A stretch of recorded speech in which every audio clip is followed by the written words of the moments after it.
Hey guys, it's Zach here. This is a Czech Vz.61 Skorpion. This is a really interesting firearm. These were originally designed in 1959. They started being produced in 61, adopted by the Czech military. Countries like Yugoslavia adopted it in 84. There's their own models, the 84. They sold copies of these. The whole idea of this gun was to be a purpose-built personal defense weapon, a PDW. Kind of a newer concept back then. It's kind of a really popular one now. But the whole idea of this is, a rear troop didn't really need a full high-powered rifle, but they needed something a little bit more than just a pistol to protect themselves. So these were given to tank crews, paratroopers, stuff like that. They would use these little things. The neater side of this, what really made my interest in this weapon is the Soviet KGB. A lot of the secret polices and stuff like that, the assassins, they love this stuff in the Eastern Bloc. It let down a lot of firepower real quick, and then you're out of the place. Another neat little piece of history. These were used by a lot of the old hijackers, the old plane hijackers back in the 60s and 70s. Like I said, easy to conceal, a lot of firepower.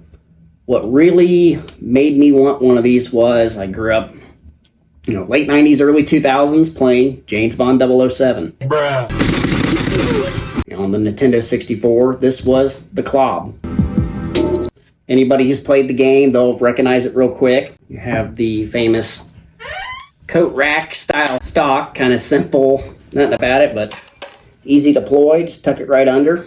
You've got 10 or 20 round magazines. They have holsters for these. They have shoulder rigs for these. So 32 auto, not really a heavy hitting cartridge, but like I said, when they're coming out of a sub gun, 20 round magazines up close, it would do the job. They were easy to control. The other thing they liked about it is it's an easy to suppress weapon. They had their own special suppressor for them. I have modified mine with a tri-load, so I can set up this for taking my standard B&T suppressor. We're going to break it down, kind of show you guys the ins and outs of it real quick. This pin right here, you can push it in with a bullet. The whole top cover will hinge. You've got ambi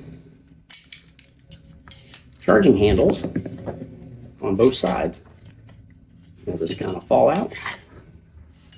This has a telescoping bolt, so it keeps a lot of the mass forward. So that's why you're able to have a nice compact system.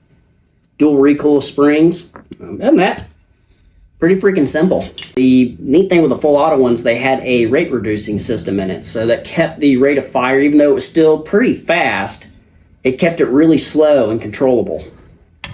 Instead of it being like 1,000 rounds a minute, they were able to get it down to I think it was like 750, 800. So that makes it pretty manageable. I'll throw it back together real quick.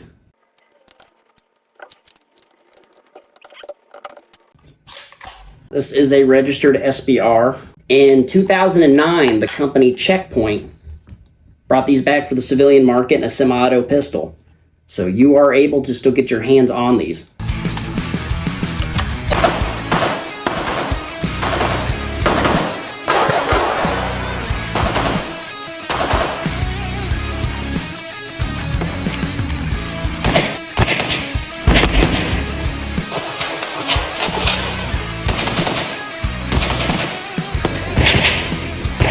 Fun little suppressor hose. Get a little dirty with the blowback, but fun gun. Always wanted one of these. Let us know what you think.